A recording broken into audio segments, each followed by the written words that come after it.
Wildlife, shape, color, and pattern. All right, so to start this project, what you need is to choose a cool color paper for your background. These are cool colors, blue, green, and these colors over here are warm. So blue and green are the cool colors in our palette, and then reds, yellows, those are our warm colors.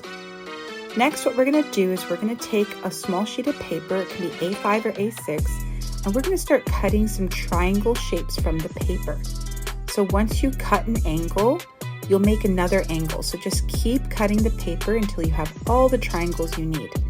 I use probably about 6 or 7 triangles in different sizes and different angles. Next, you're going to put the glue just around the outside. You don't need to put it in the middle, just around the outside. And you're going to place that around your paper how you like. They don't need to be touching. They don't need to all be in the same place. It's better if they're in different places on the paper. So I'm putting those around my paper, just as you see here. All right, so that's what it looks like. It looks a little strange, but don't worry. We're going to get out our oil pastels, and then we're going to make some geometric shapes by drawing some straight lines. So here I'm getting out the white oil pastel. The white oil pastel I'll use to draw lines from one point of the triangle to another point. And I'm going to keep doing that to make more and more triangles. I'm going to keep connecting those lines and go around my whole page and make sure I fill it up with lots of triangle shapes. So here you can see I did both the blue and the green. All right, I think they look good. Let's move on to our animal. So we had 3 different endangered animals, the red panda, the giant panda, and the tiger. For this one, I'm going to choose this panda here. Now I don't need to draw it exactly the same, but I'm going to try to take inspiration from him. So my A5 paper, I need to use all the paper. So I'm going to have to draw big. I'm using a pencil just so I can mark how big I'm going on the paper. Now remember, we need to use a lot of the A5 paper, from the top of the paper to the bottom of the paper. So I'm just sketching out the basic idea, and then I'll go in with the black marker. Here I'm just sketching out the feet, and now it's time to go in with the marker. As I go in with the marker, I'm going to add more detail. So right now, I'm just drawing the face. And then I will start adding more shapes. So here, I'm going to draw the nose. And I'm making sure my shapes are organic. They're not too perfect like a geometric shape. They're shapes we can find in nature.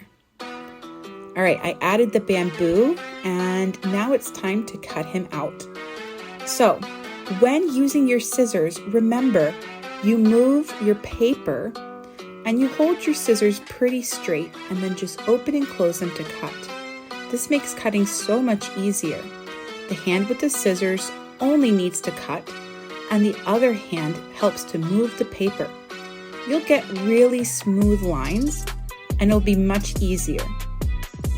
All right, so I'm going to keep cutting around my panda, and then it'll be time to erase the pencil lines before painting.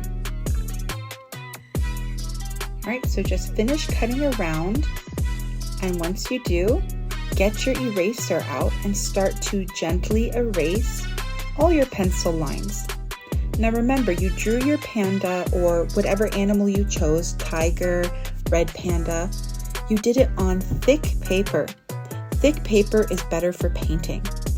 It also is really strong, but you still need to be careful when erasing. All right, so now I'm getting my water bucket, and the water is yellow because I was using yellow paint earlier. All right, so I'm gonna choose what color to start with. My background is cool, and that means my animal has to be warm, so I can't use the blue and the green. I'm getting the red instead of black, and anywhere that would be black on the panda, I'm going to paint it red. And anywhere that would be white on the panda, I'm going to paint it yellow. That way it's still colorful and using those warm colors. So I'm just going to keep going around using red instead of black. I think the panda is such a cute animal. I love that they're so fat and they have really cute little paws.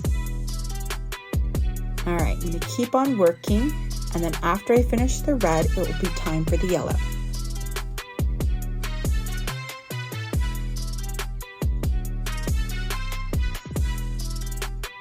All right, so now I'm moving to the yellow color, and I'm going to paint the light yellow color wherever there would have been white. I'm doing this because I really want the panda to be a warm color.